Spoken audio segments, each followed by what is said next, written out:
வணக்கம் நண்பர்களே. முதலில் நான் கடந்த 2 நாட்களாக வீடியோ எதுவுமே அப்லோட் பண்ணல. அதற்கு அனைவரிடமும் நெஞ்சார்ந்த மன்னிப்பை தெரிவித்துக் கொள்கிறேன். ஏன்னு கேட்டால் some of the problems, personal ப்ராப்ளம்ஸ்க்காக நான் வீடியோ அப்லோட் பண்ணல. அதற்கு ஃபஸ்ட்டு நான் சாரி கேட்டிருக்கேன். சரி, என்னுடைய சட்டம் அறிவும் சேனலை அனைவரும் சப்ஸ்கிரைப் செய்து கொள்ளுங்கள் மற்றும் லைக் பண்ணுங்கள். உங்களுக்கு ஏதோ சந்தேகங்கள் இருந்தால் கமெண்டில் தெரியப்படுத்துங்க. நான் முடிந்த அளவுக்கு கமெண்டை படித்து அதற்குரிய விடையை சொல்கிறேன். சரி, இன்றைக்கி நான் ஒரு டாபிக்னா மிகவும் ஒரு முக்கியமான ஒரு டாபிக் தான். நத்தம் புறம்போக்கு என்றால் என்ன? இப்போ நிறைய இடத்துல நீங்கள் கேள்விப்பட்டிருப்பீங்க. நீங்கள் இருக்கிறது புறம்போக்கு நிலம், புறம்போக்கு இடம் சொல்லுவாங்க. அப்படின்னா என்ன பார்ப்போம். ஃபஸ்ட்டு நத்தம்னா என்னன்னு தெரிஞ்சுக்கணும். நத்தம் என்பதன் பொருள் என்னென்னா குடியிருக்கும் பகுதி. நம்ம குடியிருக்கும் பகுதியை தான் என்னன்னு சொல்கிறோம், நத்தம்னு சொல்கிறோம். இதில் புறம்போக்கு நிலங்கள் என்னென்னா அரசருக்கு சொந்தமான நிலங்களை தான் நம்ம புறம்போக்கு நிலங்கள், புறம்போக்கு இடங்கள்னு சொல்கிறோம். அரசுக்கு சொந்தமானவை. சமுதாய காரணத்திற்காக அது பொதுமக்களுக்கு விட்டிருக்கலாம். ஆனால் முழு அதிகாரமும் அந்த இடத்தோட முழு உரிமையாளர் யாருன்னு கேட்டால் அரசாங்கம் தான். அதுதான் நத்தம் புறம்போக்கு இடங்கள், நிலங்கள் நம்ம சொல்கிறோம். சரி, இவ்வாறான நத்தம் புறம்போக்கு நிலங்கள் யாருக்கெல்லாம் தருவாங்கன்னு கேட்டால், வீடு இல்லாத, சொத்து இல்லாத ஏழை மக்களுக்கு அது வழங்குவாங்க. அதுதான் என்னன்னு சொல்கிறோம், மனைப்பட்டா, நத்தம் பட்டான்னு சொல்கிறோம். அதுக்கப்புறம் ஒரு குறிப்பிட்ட பகுதியில் நீண்ட நாட்கள், சுமார் 70 ஆண்டுகளாக அந்த பகுதியில் வாழ்ந்துன்னு வரேன், சுமார் 30 ஆண்டுகளாக அந்த பகுதியில் வாழ்ந்துன்னு வரேன்.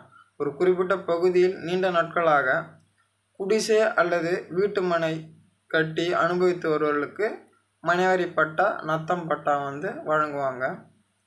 இந்த நத்தம் பட்டா, மனைவாரி பட்டா எதுக்குன்னா, இப்போ நீங்கள் ஒரு இடத்துல இருக்கீங்க, ஒரு நீண்ட நாட்களாக சுமார் ஒரு 30 ஆண்டுகள் மற்றும் 70 ஆண்டுகளாக ஒரு பகுதியில் இருக்கீங்கன்னா, அதற்கு உரிமையாளர் யார்?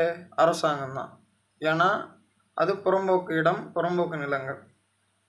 இப்போ அதற்கு நீங்கள் உரிமை கொள்வது முடியாது. நீங்கள் இருக்கலாம், அதுக்கு உரிமை கொள்ளும் ஆவணம் அரசாங்கிட்ட தான் இருக்குது. அதுதான் நம்ம அந்த ஆவணத்துக்கு பேர் தான் நம்ம பட்டான்னு சொல்கிறோம்.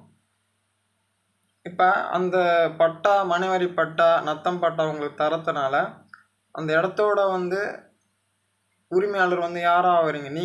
நீங்கள் உரிமையாளர் ஆகிடுறீங்க. அரசாங்கத்திட்டேருந்து நீங்கள் பெற்றுக்கொள்கிறீங்க. அரசாங்க உரிமை உரிமையாளர்கள் அரசாங்கம் தான் முதல்ல முன்னாடி உரிமையாளராக இருந்துச்சு. இப்போ நீங்கள் உரிமையாளர்ன்ற இதை நீங்கள் பெற்றுக்கொள்வீங்க. அதுக்காக தான் உங்களுக்கு மனைவாரி பட்டா, நத்தம் பட்டா அவங்க தராங்க. சரி, இந்த மனைவாரி பட்டா, நத்தம் பட்டா அது யார் கையெழுத்திடுவார்னு கேட்டால், நத்தம் செட்டில்மெண்ட் சர்வே திட்டத்தின் கீழ் நியமிக்கப்பட்ட ஒரு சிறப்பு வட்டாட்சியர் தான் அந்த பட்டாவில் கையெழுத்திடுவார். அவர் தான் அந்த அலுவலர். அவர் தான் இந்த பட்டாவில் கையெழுத்திடுவார். இது நிறைய பேருக்கு தெரியாது. நம்ம புறம்போக்கு நிலத்தில் இருக்கோம், நம்ம பட்டா வாங்க முடியுமா? கவர்மெண்ட் இடத்துல இருக்கோம், பட்டா வாங்க முடியுமா? கண்டிப்பாக வாங்கலாம். நீங்கள் அந்த பகுதியில் வீட்டு வரி கட்டுறீங்க, குடியிருப்பு தண்ணி வரி கட்டுறீங்க, மின்சார வரி கட்டுறீங்க அப்படின்னு சொன்னால், நீங்கள் ஒரு பகுதியில் சுமார் 30 ஆண்டுகள், சுமார் 70 ஆண்டுகளாக இந்த பகுதியில் வாழ்ந்து வரோம், எங்களுக்கு பட்டா தாங்கன்னு நீங்கள் வட்டாட்சியர் அவரிடம் மனு கொடுக்கலாம். மனு கொடுத்ததுக்கப்புறம் உங்களுக்கு தரலாமா தரக்கூடாதா அரசாங்கம் தான் முடிவு செய்யும்.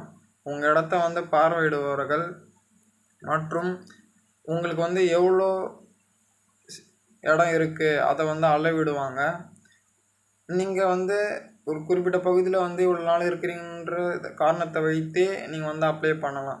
இது நிறைய பேருக்கு தெரியாது பட்டா வந்து எப்படி வாங்குவதுன்னு. ஒரு குறிப்பிட்ட பகுதியில் வந்து 70 ஆண்டுகள் 30 ஆண்டுகள் வந்து இருக்கீங்க, இல்லை வந்து வீட்டு வரி, மின்சார வரி, தண்ணி வரி வந்து கட்டுறீங்கன்னா கண்டிப்பாக வந்து பட்டாக்கு வந்து அரசாங்கத்துக்கிடம் மனு கொடுங்க. அது வந்து அதிகப்படியான பட்டா கிடைக்கிற வாய்ப்பு வந்து இருக்குது. இந்த தகவல் உங்களுக்கு மிகவும் பயனுள்ளதாக இருந்திருக்கும் என நான் நம்புகிறேன். மீண்டும் வேறு பதிவில் வேறு ஒரு முக்கியமான விஷயத்தில் மீண்டும் உங்களை சந்திக்க நான் வந்து கடமைப்பட்டுள்ளேன். நான் இந்த வீடியோ முடியும் போது எப்பயுமே ஒன்று சொல்கிறது தான், அனைவரும் முகக்கவசம் அணிங்க, சமூக இடைவெளி பின்பற்றுங்க, கிருமி நாசினிகளை கொண்டு நம்மளோட கைகளை அடிக்கடி கழுவுங்க. வெளியே சென்றவுடன் வீட்டுக்கு திரும்பி வந்தவுடன் நம்மளோட கைகளை 1 அல்லது 2 நிமிடங்களுக்கு வந்து நன்றாக சோப்பு அல்லது கிருமி நாசினிகளை கொண்டு சுத்தம் செய்யுங்க. அது மிகவும் நம்மளுக்கும் சரி நம்மளை சார்ந்தவர்களும் சரி மிகவும் நல்லது முகக்கவசம் என்பது. ஓகே நண்பர்களே, என்னுடைய பணிவான வேண்டுகோள், என்னோட சட்டம் அறிவும் சேனலை அனைவரும் தயவு செய்து சப்ஸ்கிரைப் செய்து கொள்ளுங்கள் மற்றும் லைக் பண்ணுங்கள். உங்களுக்கு பிடிக்கலாம் டிஸ்லைக்கும் பண்ணுங்கள். ஆனால் ஏன் டிஸ்லைக் பண்ணீங்கன்றது கமெண்டில் வந்து சொல்லுங்கள். நான் என்ன தப்பு செஞ்சேன்னு எனக்கு தெரியல. அதை பிழையை வந்து நீங்கள் சொன்னீங்கன்னா அதை வந்து நான் திருத்திக்கிறேன். அதனால தான்.